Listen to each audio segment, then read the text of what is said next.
Good to go, thank you. Welcome, everybody, to tonight's Board of Directors meeting for the Math and Science Academy. Today is Tuesday, March 25th, 2025. We call this meeting to order at 6 p.m. From our student representatives, could you please read our vision, mission, and land acknowledgement? Our vision is to be an innovative, sustainable model of academic excellence for all students that creates well-rounded, lifelong learners and global citizens. Our mission is we provide accelerated and inclusive curricula and instruction in all subjects with an emphasis on math and science. For our land acknowledgement, we would like to acknowledge that the land on which we gather is the land of the Ocheti-Choway people, and the people of the Sound Council Fires and the Wapikute Band. It is within MSA's responsibility as an academic institution to disseminate knowledge about Indigenous peoples and their history with this land. MSA works to build relationships with Native American students and families through academic pursuits and historical recognition. Thank you. Roll call of members: Wendell Slutman here, Isaac Leonardi. Here. Sarah Harms. Here. Tamara Brooks. Here. Jules Kinkle. Here. Brian Linsmeyer. Here. Kari Gerner. Here. Dan Ellingson. Here. And Mary App. Here. I did not receive any open forum, so we will skip over that. For number 5, approval of the agenda. Is there a motion to approve the agenda? I'll move to approve the agenda. Moved by Ryan, second. I'll second that. I would like to make one amendment, and I would like to swap 10, C, and D, just so that Dr. Hinton's report can flow nicely into the expansion update. Okay. Any other additions or additions? Brian, are you okay with that? I'm okay with that. Feels? Absolutely. Any further discussion? All in favor? Aye. Opposed? Abstained? Motion passes. Come on in, there's a couple seats up front yet. Is there any conflicts of interest in tonight's agenda? Hearing none, we'll move forward. Can I get a motion to approve the minutes?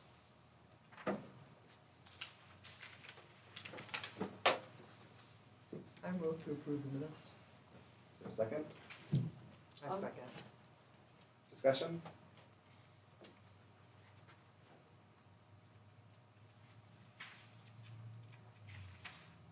Second call. Hearing none, all in favor? Aye. Opposed, or abstain, opposed, sorry. Abstain. I was not here this meeting, Yep. that meeting. All right, board recognition. I will pass this to Dr. Hinton. Okay, we have a couple recognitions tonight.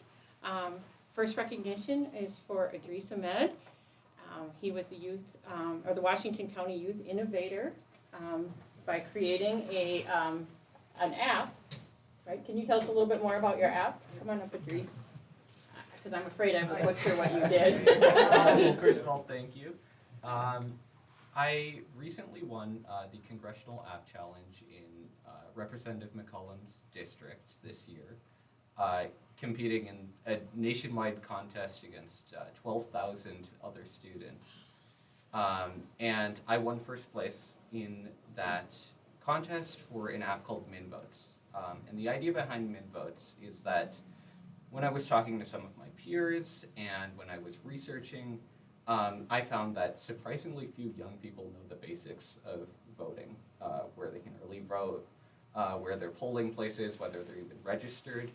And the data reflected this. I found that even though Minnesota has an 80% voter turnout rate, people 18 to 29 years old only have a 50% voter turnout rate. And so MinVotes helps young people make a plan to vote in just 5 minutes, share that on social media and drive engagement, because studies have shown that just making a plan to vote and telling that to others dramatically increases the likelihood that you actually go out and vote. So it's a modern, simple way to just have a plan and then share that with others. Thank you so much. Wow. Good Thank job. you. You can stay up here.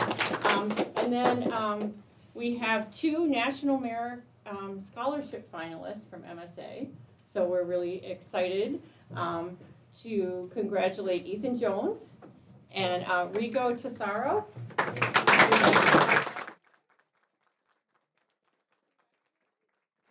And we'd like to shake your hands So you and can start over here and work your way around. work your way around. And we'll take a photo.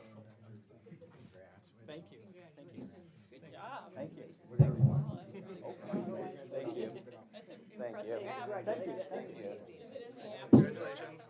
It's online. All right, you guys stay up here because I want to take your picture.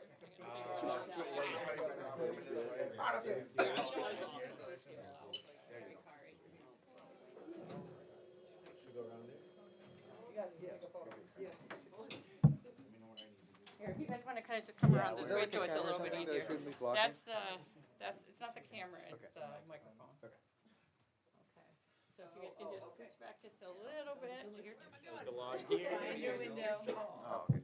Let me give you a couple here so that we can. Like, You can still see the. it's just the Behind you.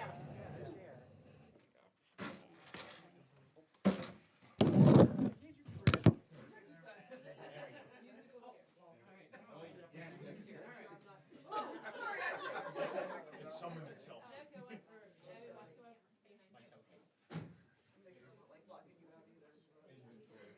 you go. All right. Everybody ready? 1, 2, 3. All right. Well, congratulations.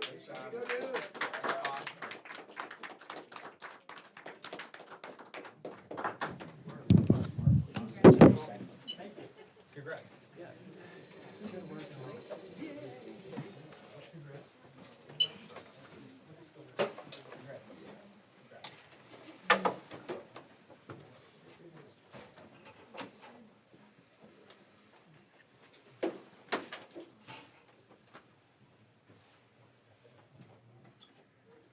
All right, thank you, Dr. Hinton.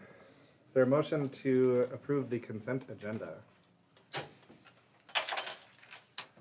I will move to approve the consent agenda. Is there a second? I can second. All in favor? Aye. Opposed? Abstain? Motion passes.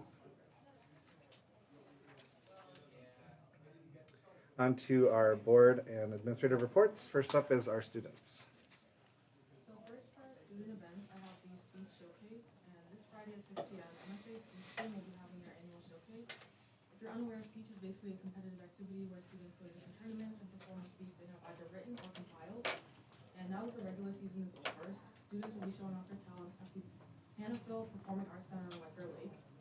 MSA speech team has been incredibly successful in the past with multiple students attending the state and national tournaments. So that's open for the public to attend. Next is MSA SOSA, and on March 30th, MSA SOSA chapter will be attending the State Leadership Conference, or SLC. SLC is an annual event where students across Minnesota compete in a variety of different events relating to the health sciences. And as we talked about many times, MSA SOSA has had a lot of success this year, and I assume this competition will be no different, so we wish them luck over there.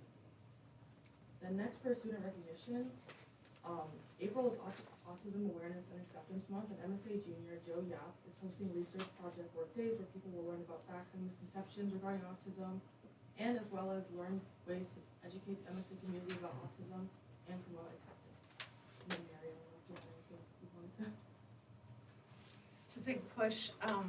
With awareness comes acceptance, comes inclusion, and so that's kind of what the driving factor is behind his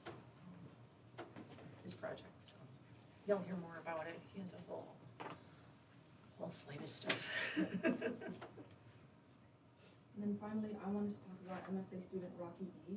Rocky was selected as a recipient of the Outstanding Student of the Year Award by the Minnesota Indian Education Association. The MIEA has a goal of fostering education and unity among American Indians, and this award recognizes students for their hard work, uplifting their communities, and preserving their culture, sorry. Congratulations to him. So for my announcements, I have a couple, because with March, we didn't have too much going on, but that's good because now we're going into April, there's a lot going on back to back. So some of the things I wanted to talk about first was the success of the Sounds of Hope concert that was last week. It was originally supposed to be earlier in March, but you know, in Minnesota, they say if you don't like the weather, just wait an hour. It didn't work that day. It just got worse and worse and worse, so we postponed it to last week. And they were really successful. They were able to raise over half their goal of $3,000. And I just really value how hard our Tri-M works. And it's one of like the strongest, it's the biggest club we have at MSA, and I would say it's probably one of like the strongest clubs we have.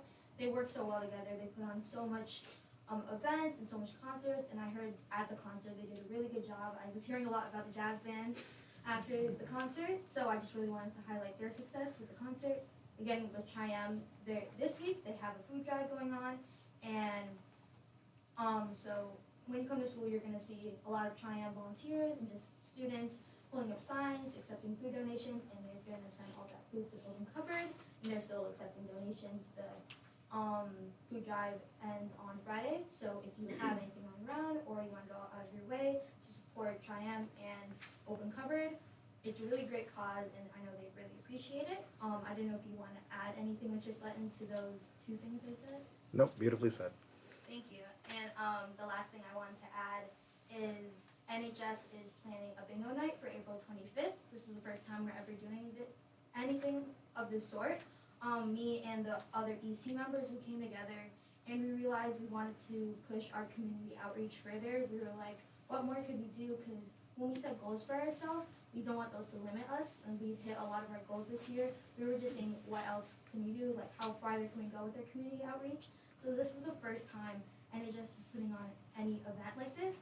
So we thought bingo is a game that a lot of people like to play, all ages, all backgrounds. So how it's gonna work, it's gonna be in the Great Hall on the 25th, and we're gonna have smaller prizes like candy, stickers. We even have some gift cards and coupons that Mr. Heyman is helping us get. And some of our bigger prizes, if you do win it, you will be able to donate a certain amount of money to a cause of your choice. Because we really want to tie into that NHS, like our mission and just our goal of NHS. Because if you didn't know, National Honor Society, its main purpose is just volunteering and just bettering our community. And we also did it in April because April is National Volunteering Month, and that week specifically is National Volunteering Week, so it lined up perfectly. And also the reason we're doing this is we had a fundraiser in the fall at Jerry's, and it was just the Woodbury community, and we were able to raise a little over $900 in a couple of hours. And we got to this point this spring where like we still have a lot left over, so we want to not only further our connections with the community and also using that money to donate to other causes. We just thought it would work out perfectly. So if you're free on April 25th after school, it's going to be in the Great Hall, and we really would love if you came. Abigail, I don't want to put a damper on this because I think it's a great community event. Yep. I would talk to Dr. Hinton and Shawnee Holt about nonprofit organizations donating to nonprofit organizations. Okay? Yeah. Oh, so we talked with Mr. Heyman, and Okay. we do know that we can also directly donate like money or like gift cards. So after the person tells us the cause that we're going to donate to, we are going to go out of our way. For example, if it's a pet shelter, we're going to go buy dog food, and then we'll like then send physical items to them. Okay. So that's- Just wanted to Okay. make sure that because I've had that conversation with Tri-M Okay. as well. So. Oh, okay. Yep. Thanks for bringing We'll that make up. sure you're all on the up and up. Yep. I didn't know about that, sorry. Yeah. Be fine. Any questions for our students?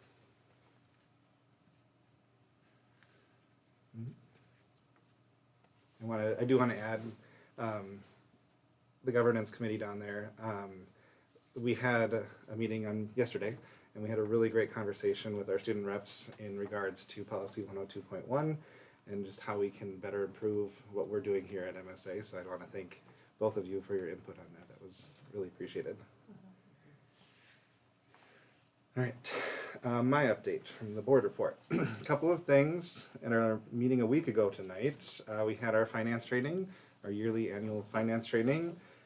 It was very insightful. Dustin Reeves did a great job. He has a video resource for us now, which was appreciated. A couple of housekeeping things. Board members must have a number, a phone number that people can reach out to. So if you have not done that yet, we'll be working with Emma to make sure that you get that. And then a couple of things on roles and responsibility. Please keep in mind that as board members, we are not allowed to reach out directly to contracted employees or employees in general directly. You need to speak through the chair and the executive director in order to do so.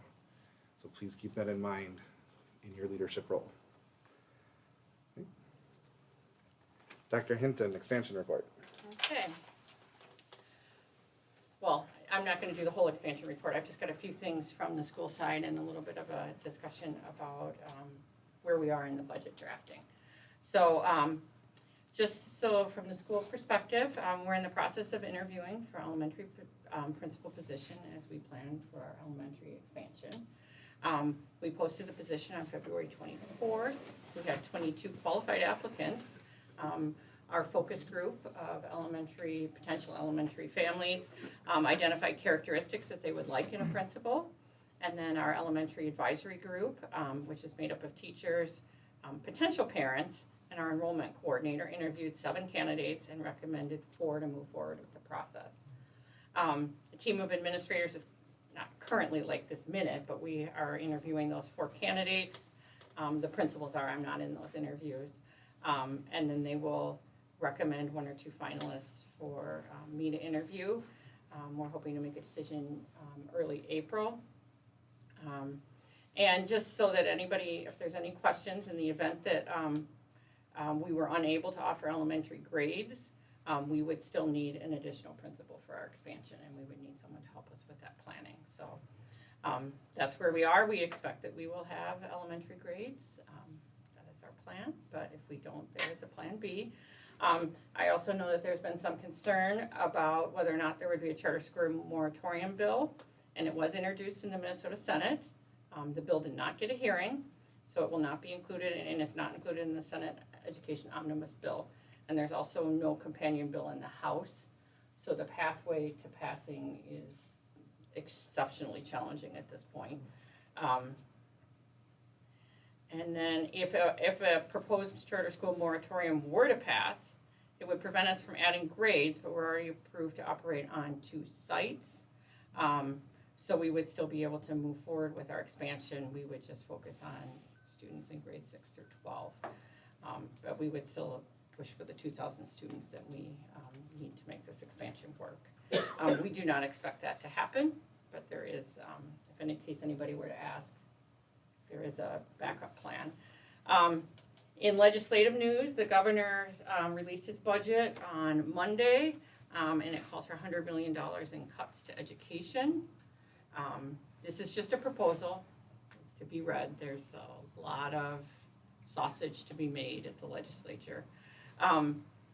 They're proposing $20 million in cuts to charter school long-term facilities maintenance revenue. This cut would be for the 26-27 school year, not for next year. Again, we have no idea if this would pass or how much traction this would get, but I did send out an action alert, so if you're able to reach out to your representatives and the governor, that could be helpful. Please include Senator Mitchell and Senator Seeberger in that email because they are big advocates for us. Yes, and Senator Mitchell's coming out. Friday. She had to move it back a week, but she'll be out next week. That's not just for the board, but That's for parents and Anybody stakeholders. can reach out for that, yes. Yep. Does that information go in the newsletter? I know I'm not supposed to speak, but. It's planned to, yes. It's planned to, yes. They want the hearing, I think, or the start of it is tomorrow, so we do it before then. We'll include it later, but, If you're listening today, yes. make sure to do it tonight. In terms of federal news, we have not heard about any cuts that would impact MSA. Most grants have been cut. We are not a recipient of any federal grants at this time, so My understanding is the Department of Ed is funded through this year, so nothing is impacting us currently. correct. It would take legislation to change any. The main federal sources of federal funding we get are Title I and special education, both of which require legislation to change those funding. Now, it doesn't mean that there's not possibility that there could be some disruptions, but at this time, we have no reason, we have not been told we are getting any cuts. I don't, you can come up with whatever reasons to believe whatever you want. I can't speak to that at this point. And then onto the budget, we are got a preliminary budget that we're starting to work on.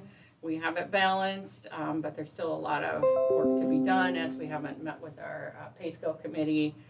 And there's still some expenses that are unknown, so you should have a preliminary draft next month.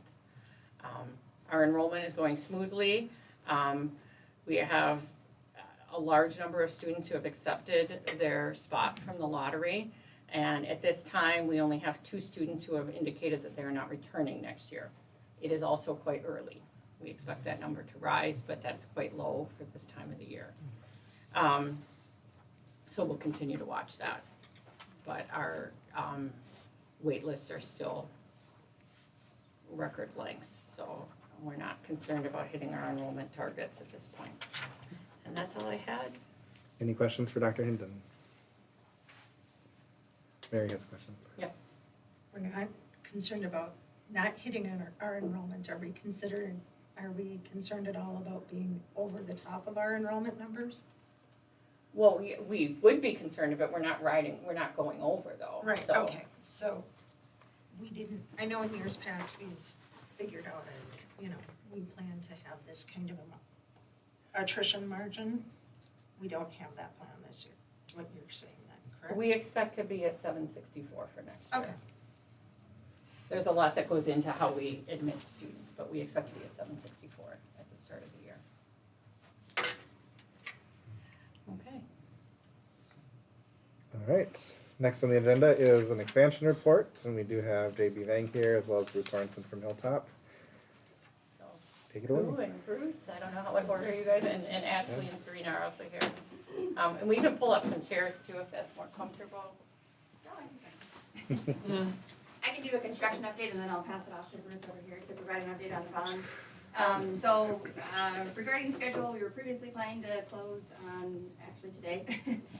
Got pushed a little bit, some of the bond changes, which like I said, Bruce will kind of go through to April 15th. So we're pretty certain on that date, everything is kind of going smoothly now going forward. So as far as construction updates, we are moving forward with, or currently in the process of submitting our permits for what's called a land disturbance permit.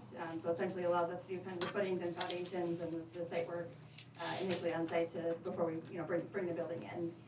Additionally, we have the precast walls that are going into production, obviously assuming everything closes starting in early April. And then one other update regarding just the land in general, because of the delay, or the slight delay, the cost went up just a little bit from April 1st to April 15th. So it added about $750 a day. It's at the $5,524,000 now. So that's kind of the updates on the overall schedule. But we're going to be cruising along as far as starting construction as soon as the land closing happens. Okay. So the updated price is just additional 2 weeks delay? Correct. In there, yeah. Yeah, So just the they didn't additional. ask for additional money plus the 750? Correct. No additional. The total amount actually added was $11,250.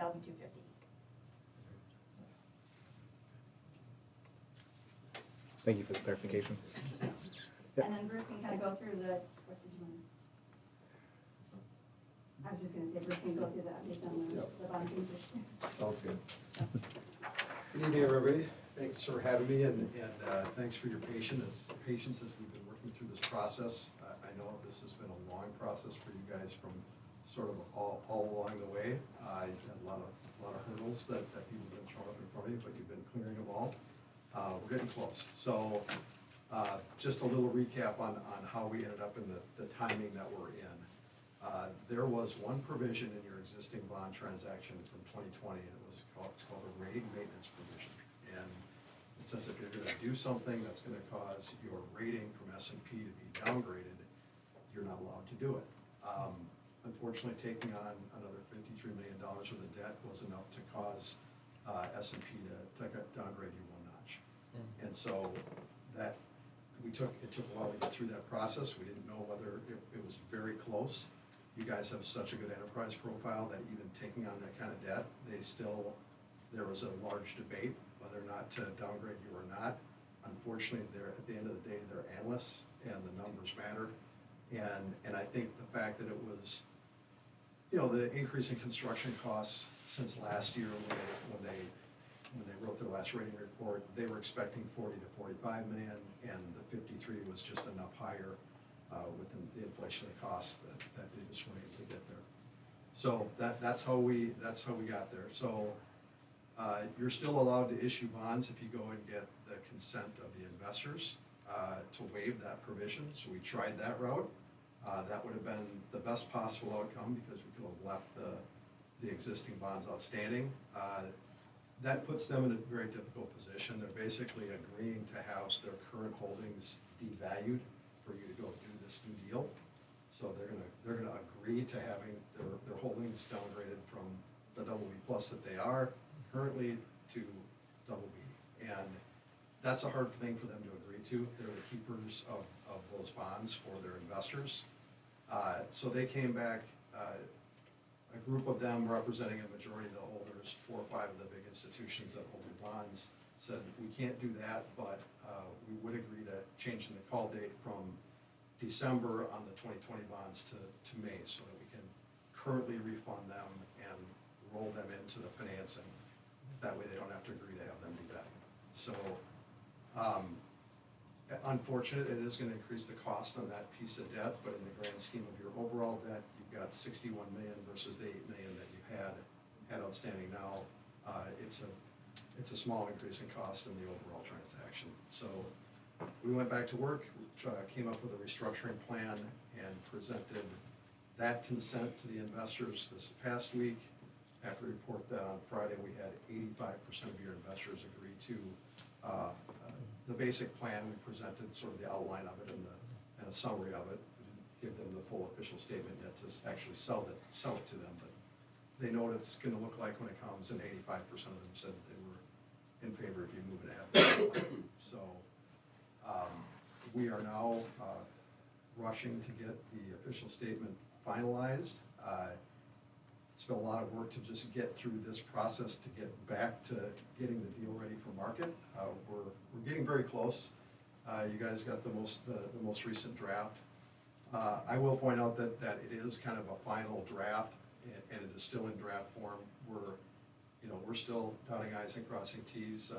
Got some good feedback on some comments earlier today, and if any of you, if you're reviewing that document, some of the attachments and appendices that I sent last night, if you see something, absolutely let Kate know, and we'll collect those comments, and we have until Thursday morning to make those last minute changes, so we can certainly do that.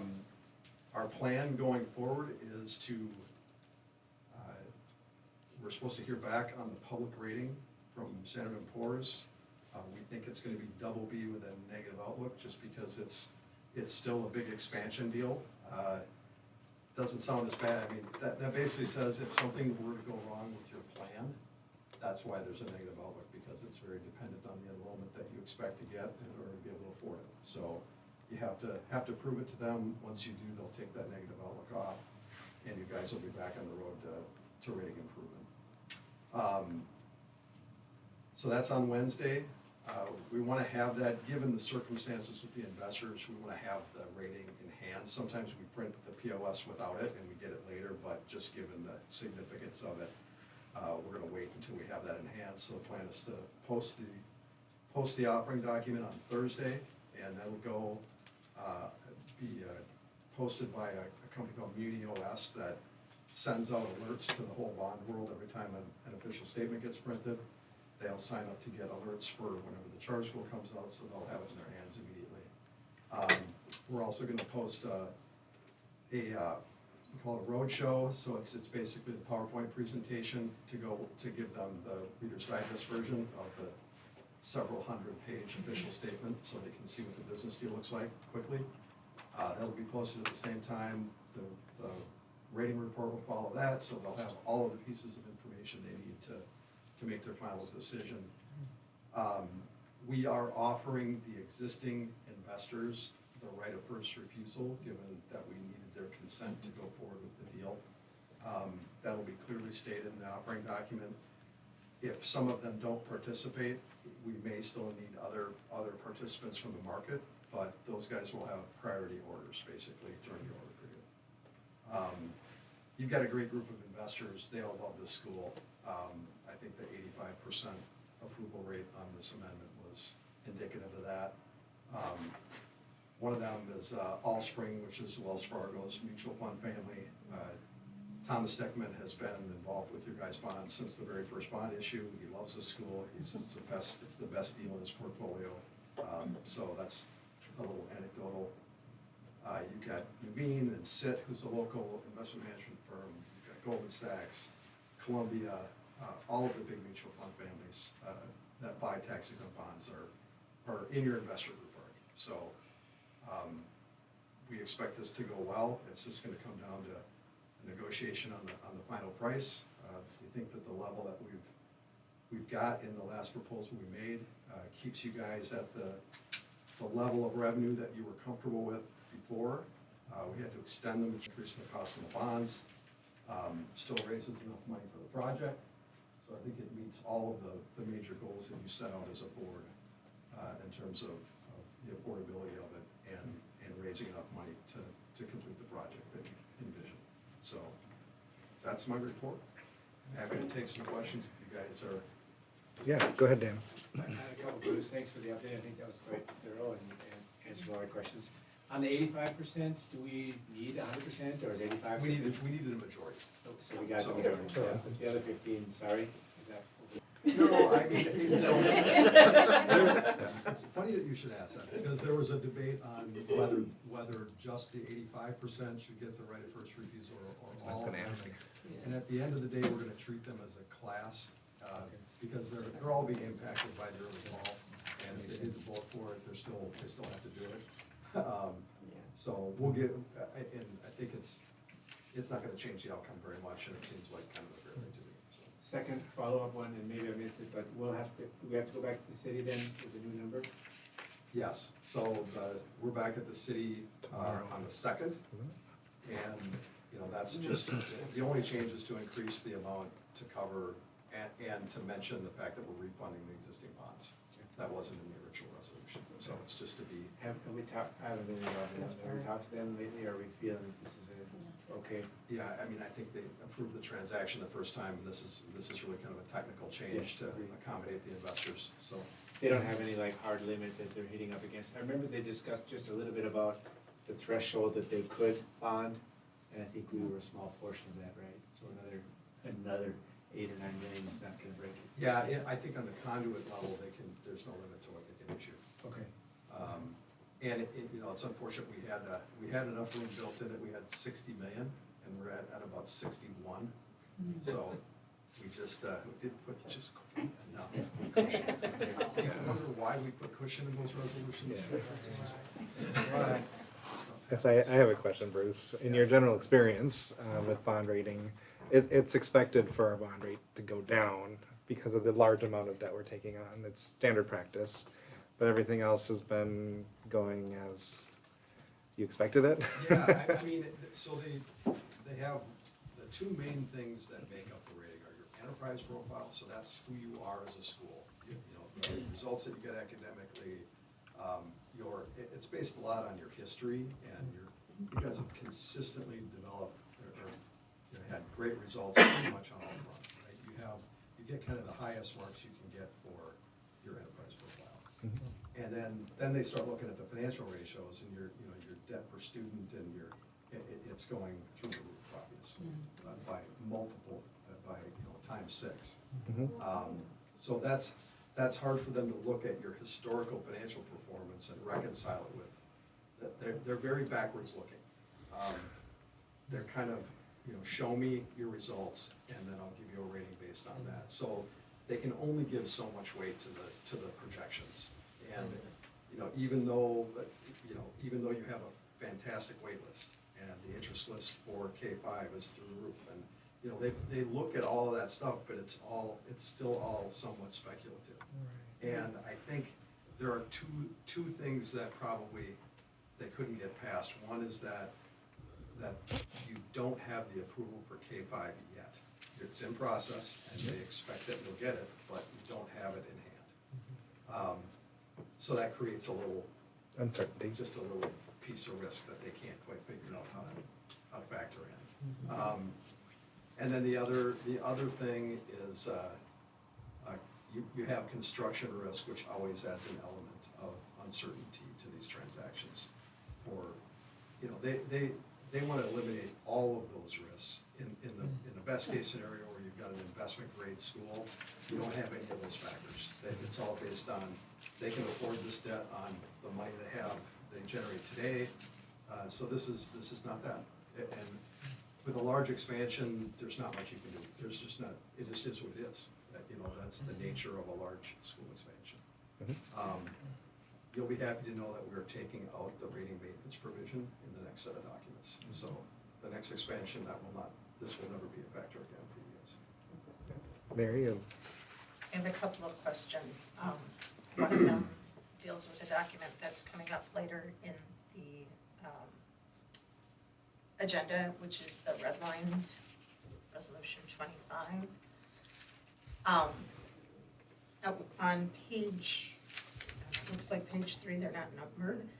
It talks about 69 million in bonds. What is the total amount that we are going to the city for? 69. 69, okay, Yep. because I'm hearing And 60, but then it's 69, and I'm like, what is the real It's- amount? it's- Because I see it in a couple of It's places. kind of 9 million for the refunding and 60 million for the. Thank you. And that would explain why this one says 60. Thank you so much It's for written a little that strangely, but it gets there, yeah. Fine. And then on the documents that we received last night, there's the budget projection model that is in there. Is this an okay time to ask this? When I look on page 1, in 28-29, we have 225 juniors. And then in 29-30, we show that those 225 juniors the year before are only 200 seniors, and that trend continues for those 2 years. I know I brought this up, gosh, probably 9 months ago when we first saw a bonding projection, and I asked, and I was told, those numbers will get tighter. It's, you know, they'll take a look at it and they'll get tighter. We historically do not lose 25 or 10% of our senior class. If they've gotten through this school this far, they're gonna hang into that last year and get that last year in there.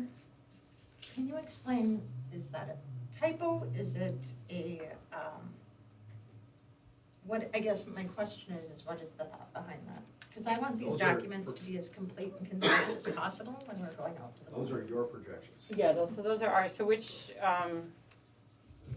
so I know that document, but where is the? Page is the 1. bump? Page 1, yeah, I know, but what column? On 28-29, we have 225 juniors, Yep. students in 11th grade. When you go to 29-30, and you look at the seniors, we have 200. Every other column, the junior number carries through to the senior number, except for those 2 years, So- 28-29 and 29-30. So when we're talking that far out with enrollment, at this point, we're just worried about getting the number. So we may start to reduce and balance it out across all the grades. That's not like, we always have enrollment projections going forward, but then the school approves the lottery projection and how many we're gonna have in. So we may adjust that, but the total number that we need to hit is still 2,000. Okay. And then on page 4 of this, and you touched on it a little bit, but I guess my question is, in communications we've seen, and we heard tonight, that we're going to be hiring an elementary school principal. We would need that with the expansion anyway. And we've seen, you know, looking at a guidance assistant and another teacher for next year. So on page 4, for Yep. 25-26, it does not look like we're adding any staff members there. So we haven't, that is We have, that doesn't include the 25-26 actual budget, that's budget projections. Okay, So that's just a rollover plus percentage, which is what it is for every year, because we have not gone through the budgeting cycle yet for 25-26.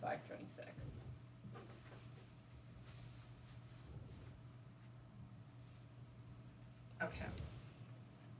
Even though we're projecting 49 and 12 and 5 and 2 for the following 5 years.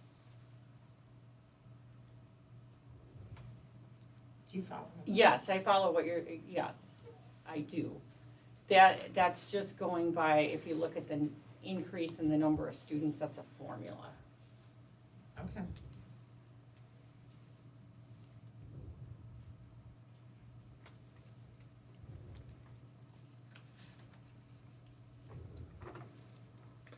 Any other questions? So one last comment before we get off of here. So what does all of this mean to your project, right? So what it means is your new building will be the same size you guys have seen the last number of months. It'll look the same, it'll be the same. However, the impact, because of the higher rates and the higher debt service and the stretching this out and the refunding and all this stuff, will be that the amount allocated to renovation of this building here drops from $1 million down to $500,000, okay? And it also means that your contingency drops down to 460, and that's net of the infrastructure cost that the city put on us. So if you didn't have that, then the contingency would be around 900,000. So it dropped from 2 million down to 900. So that means we have an incredibly tight budget, right?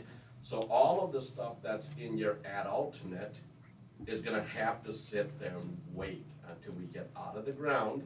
And now you're gonna have that decision to make to say, we're out of the ground, and of that 400 and some odd thousand in contingency, we might be left with 300. Do we wanna use that 300 to add stuff to the new building?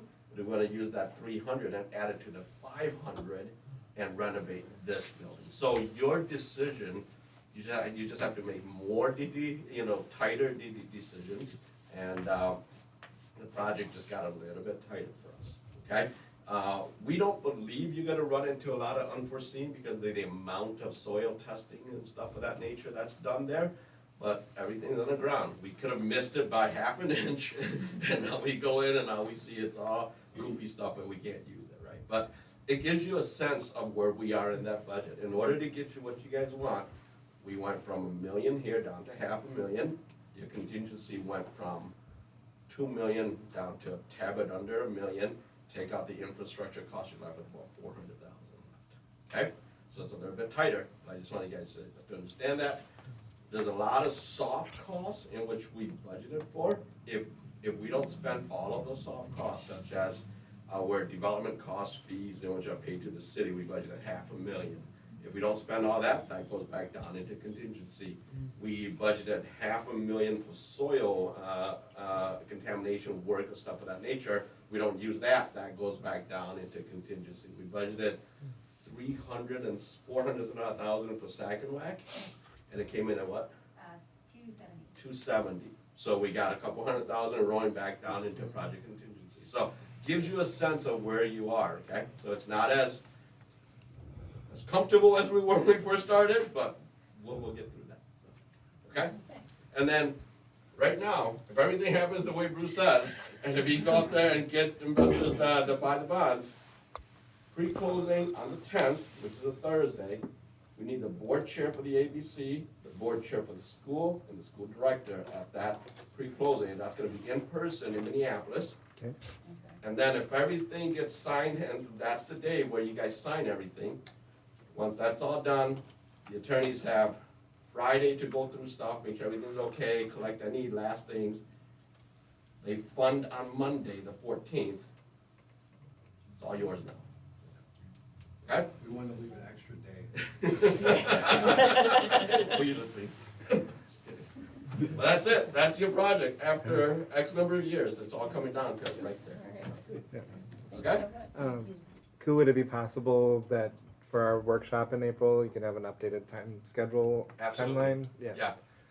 In your workshop in April, we will bring in the reconciliation for the whole project to see where everything came in, as far as we know at that time. Yep. And then we go through project schedule, we go through potential turnovers and stuff of that nature.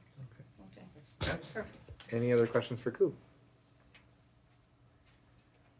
It's very exciting We'll wrap times. this up into a pretty Appreciate full. all your patience. So Thank tonight, you. all you need is the approval of what we have on here, right, Coop? Sorry. Say that again? All you need is what we have on the agenda for approval? Yeah, Yep. Mr. Kindler is fine with the amendment. As soon as you guys are good with it, if you can sign one, he wants us to email it to him for electronic execution. He'll have his wife sign it tonight, and we'll have it tomorrow.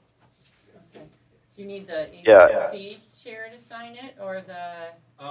Who signed it the first time? Was it you that signed it, or was it the ABs? Well, no. I don't know. No, the last time was signed by Signed the it the first school. time. Yeah, I think the school signed it. So why don't you sign, because the PA has not been assigned over to the ABC yet.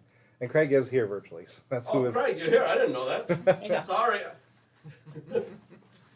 I'm here, sorry, I had myself on mute. It should be signed by the ABC board chair. Okay. Okay. Yeah, I apologize. I've been sitting here trying to talk and then I didn't realize I had it on mute. All right, well, we'll get it signed tomorrow, and then I'll send it over to you, Coop? Or Ashley, okay. Sorry, I didn't mean to point. But Craig, do you have anything for us? I just reiterate what Bruce and Koo said, and just technically as to the structure of the resolution, this is very, very similar to the resolution the board adopted about 2 months ago, just with updated numbers to reflect the fact that there's a partial refunding happening. And then, of course, the dates are a little bit different because of the dates of the closing have been moved. So it's virtually the same action that the school took before, other than slightly changing the financing structure, so that instead of leaving some of the tranches of bonds in place, you'll be refunding and refinancing some of those bonds. Thank you. Thank you. Any questions for Craig? All right, thank you very much. We will move on then to our Finance Committee report from Isaac. All right, switching over to this year's financials. So we looked at both the January and February financial meeting reports at our March meeting. Let me just interject. I can't see the full agenda here, but the board does have to vote and approve the resolution. Yeah, that's our action item. That's later on the agenda. Okay, I couldn't see the full agenda, so I didn't know if that was later. Yeah. Yep. Okay.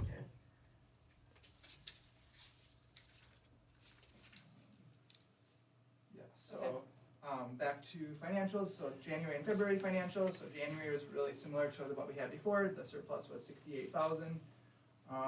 The one note that we talked about at some point before is we shifted money over from the affiliated building company to get us in a good position for bonding, like we are now. Over to February financials, we'll spend some more time with. The recent working budget surplus from that month was 91,925, so there was a little bit of an increase for that. Two main reasons for that is the ADM went up from 683 to 686. And then part of the adjustment was due to a staff member's adjusted time to qualifying special education expenses. So a lot of those special education costs were reimbursed. So as we get to bonding for this year, we have the 98 cash days on hand, meeting the 60 days bond covenants. The projected debt service coverage is 1.16, meeting the 1.0 minimum bond covenants, and the days cash in hand meets requirements also. February, we're 2/3 way through the year already, so the year just keeps going by. That is the note for the financial reports for that. We have not talked about fundraising yet, so there were 8 smart boards that were ordered from Give to the Max. So those were purchased with 60% of the funds targeted towards that. So I know at least one of those smart boards has been installed, and going for that, at least two. And 2 and growing out of the 8. And yep, it gets good reviews from the teacher I've talked to that has it installed. Also for fundraising, there are mini grants for teachers, so those approvals have been sent, and then teachers have till May 1st to get everything planned and for any spending for the year. And then there will most likely be an anniversary picnic this summer that's tentatively scheduled for sometime in August. Stay tuned for updates on that. The next item was bonding. I think we kind of saved our big questions that we've already talked about today for that. We're in the early stages of budget planning, so the administration is working through that, so we'll have more information later on that. And then I mentioned, just for teachers to be aware, that the deadline for spending is to at least make a plan by May 1st, so strict deadline for that. With the exception of the food pantry can carry over funds if there's any funds left over for that. One amendment is Noah Langseth was present for the minutes, and that is what we have for that.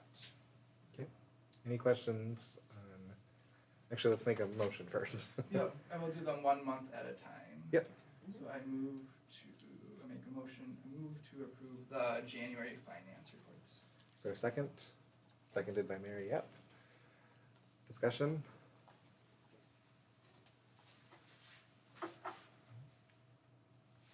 Second call. All in favor? Aye. Opposed? Abstain? Motion passes. Call for the February. I move to approve the February finance reports.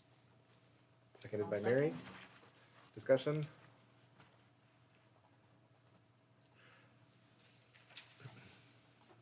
Second call.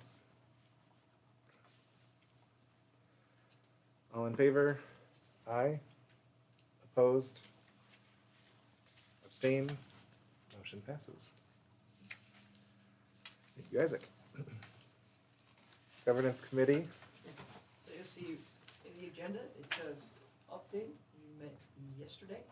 So that is why there is no official update attached for you here, but they are available to you in the shared folder. Mhm. So please review those at your pleasure. You understand what was discussed. I do want to touch on that real quickly. Please. You'll see that there was a discussion held on succession planning. I just want to advise that nobody's leaving. Nothing's happening right now at this moment. But it is, planned. It is a goal of ours to make sure that we ensure that we have a succession plan. And so this is the early stages of that discussion. So the committee is going to be looking at what does it look like for just a short-term leave of absence for an executive director versus long-term planned or long-term in the sense of termination. So we're just kind of have something in procedure. So if you have any insight or advice on that, please forward it to Jules, and we will be working on it in that committee. All right, on to action items. Is there a motion to, how do we want to word that? Do you want to approve it as a lot, That's the question. the entire? Let's start with that. Do we want to approve all 4 items as a lot, or do we want to approve them one by one?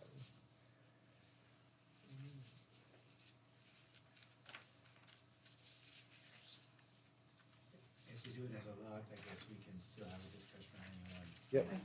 So, And we can change the motion after the discussion. Dan, would you like to make a Yeah, motion? I move that we approve, just like 11A, all of them. As amended, or as presented. Yep, so motion to move 11A as presented.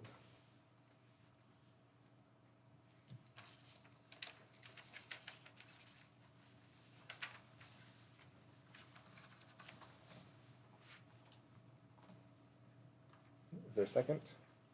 I can second. Ryan? Okay. We'll open for discussion. Can I make one comment? Yep. So these are all preliminary documents still, just as Bruce said, so this is to give you an idea. The attorneys are still going through them. There's a number of things that they should be close to being complete, but things may change. And because of the nature of the transaction, we will not have a board meeting every time something changes. So you're approving the documents that unless there's a substantial change, will not. That may be what I may amend my motion to, is that we approve these in substance. If we need to change Yeah. something of no substance, I think we can. In good faith. Yeah. Mhm. Is that, you guys are okay with that? So, is that okay, Sarah, if I just, Yeah. Will you reword it for her? so let's see, so I move to approve, looks like the expansion related items Mhm. as presented in substance. Right.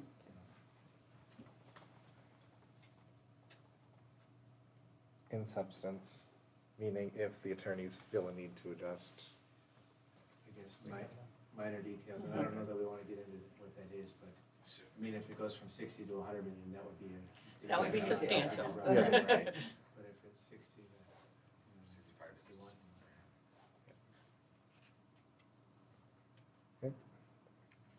Any further discussion? Who's second? I did. Brian? You okay with that? So that being said, if there's a spelling typo or something like that, we should just let Kate know. Yeah, because we're not changing Or the you can check your context. spelling on your name. Yeah. We're not Oh, changing the context, we're just Which one? changing the grammar or spelling. By Thursday morning. By Thursday, yep. By, let's just get it in by tomorrow, end of Yeah. day, Yeah. when, and end of my day, like 4:30, not Got it. 10.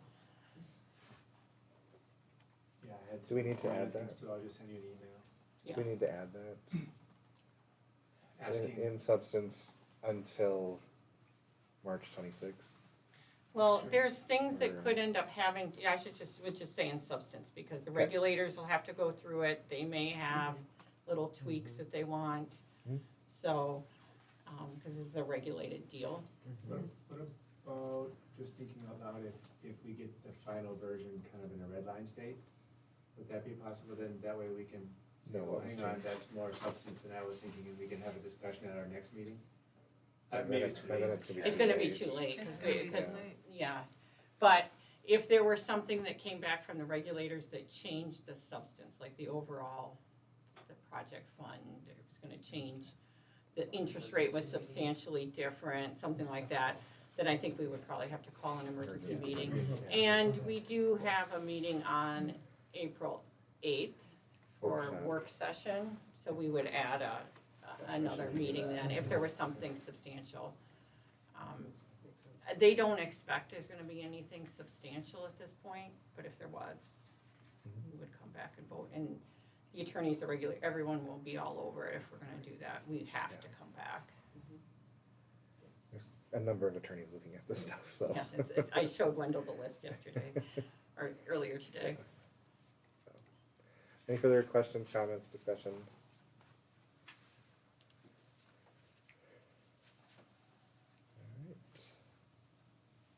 All in favor? Aye. Opposed? Abstain?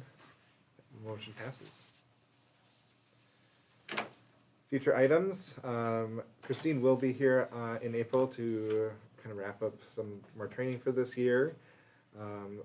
We will have some survey data for you, we'll have more information from Koo as far as where we're at with the timeline, as he stated. The election approval of the ballot will be in April's meeting as well, and then just to put it on your radar, in May we will be doing the ed review, the executive director review. Any other items?